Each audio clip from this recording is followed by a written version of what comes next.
To solve this differential equation, you need to figure out which functions are their own first derivative with respect to time.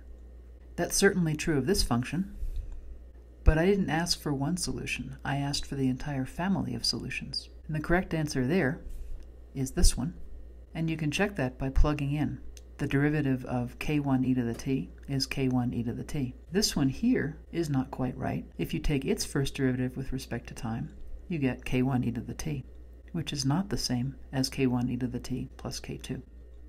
The solution to the second problem involves going back to the drawing that we did in the unit. We have a mass on a spring, and the force balance looks like this. And if those two forces are out of balance, then the mass will accelerate, F equals ma. Now the only thing that's hard to get right here is really the minus sign. And if you look at the drawing, you see that x is measured pointing down, and mg is pointing down. So mg will make x bigger, whereas kx, the force pointing up, will make x smaller. And that's how I remember how to get that sign right. And then the last piece is that A is x double prime. And if you put all that together, you can see that this one is the right answer here.